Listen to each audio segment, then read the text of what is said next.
নমস্কার, সুভদ্রাদির কিচেনে আপনাদের সকলকে স্বাগত। আশা করি সকলে ভালো আছেন, সুস্থও আছেন। আমাদের বাঙালি রান্নাঘরে মুগ মুসুরের মতো কিন্তু অরহর ডাল অতটা সমাদৃত নয়। মাঝে মধ্যে স্বাদ বদলের জন্য আমরা খেয়ে থাকি। আজকে আমিও সেই পন্থাতেই একটু স্বাদ বদলের জন্য করতে বসে গেছি অরহর ডাল। তবে খেতে কিন্তু খুব ভালো লেগেছিল। চলুন কিভাবে করলাম দেখি।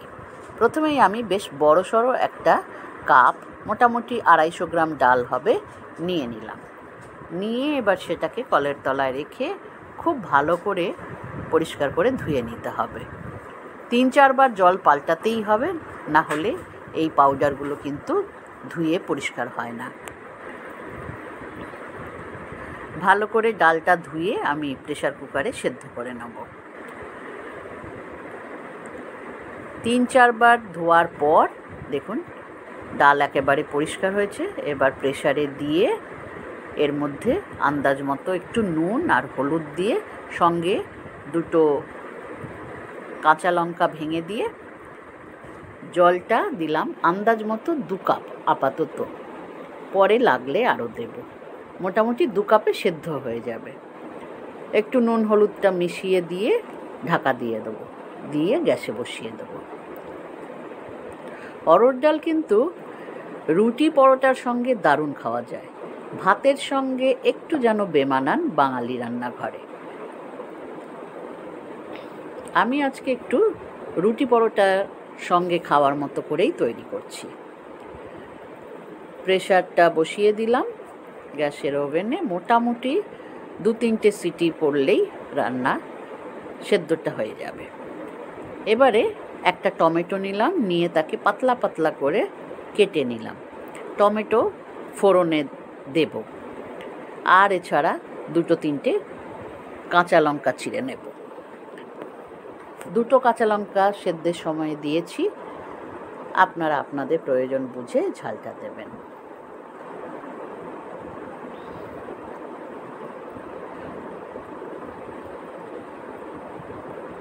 কাঁচা লঙ্কাটা একটু ফালা করে দিলে এর ঝালটা একটু ডালের মধ্যে ঢুকবে, তাই জন্য এই কাঁচা লঙ্কা 2টো চিড়ে নিলাম।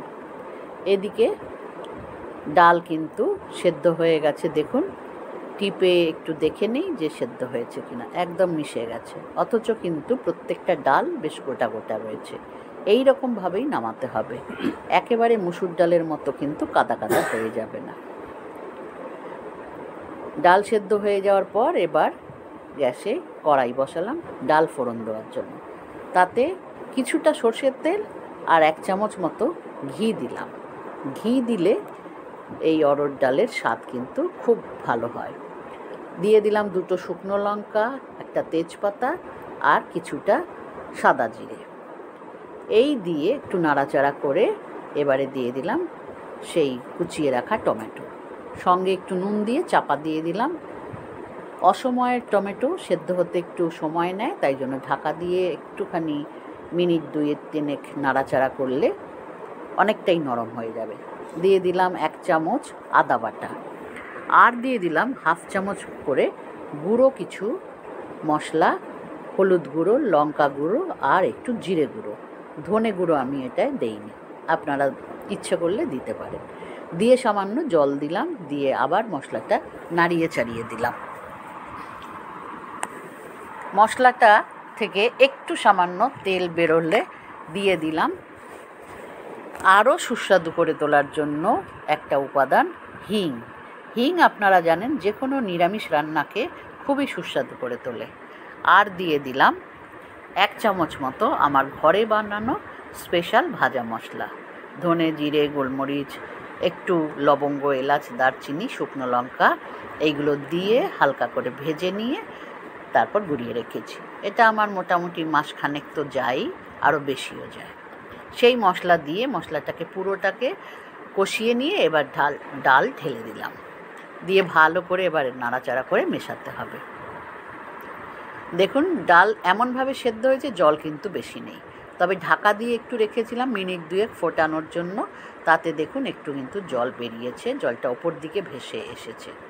তবে এই অবস্থায় যদি আপনারা মনে করেন নামিয়ে নিতে পারেন আর না জল দিয়ে, কিন্তু আমি আরেকটু সামান্য জল দেবো এই কারণে, কেননা পরে কিন্তু ডালটা আরও ঘন হবে। ফুটে উঠলে ধনেপাতা দিয়ে দিলাম একটুখানি, আর দিয়ে দেবো আরও দু একটা সামান্য জিনিস। দিয়ে দিচ্ছি ভাজা মশলা একটুখানি আর চিনি। চিনিটা আমার ক্যামেরাটা বন্ধ হয়ে গেছিলো বলে দেখাতে পারিনি। সামান্য ভাজা মশলা আর ঘি দিয়ে ওপরে ছড়িয়ে দিয়ে নিভিয়ে দিলাম, নাড়লাম না এখন। দেখুন সুন্দর 10 মিনিট থাকার পর ঘন ডাল হয়ে গেছে। তারপর মিশিয়ে টিশিয়ে পরিবেশনের জন্য রেডি। খুব সহজেই বানিয়ে নেওয়া যায় এই অরহর ডাল, এবং মাঝে মধ্যে এটা খেতে কিন্তু ভালোই লাগে। ওপর থেকে আরেকটু ভাজা মশলা আর ধনেপাতা ছড়িয়ে আপনি পরিবেশন করুন এই অরহর।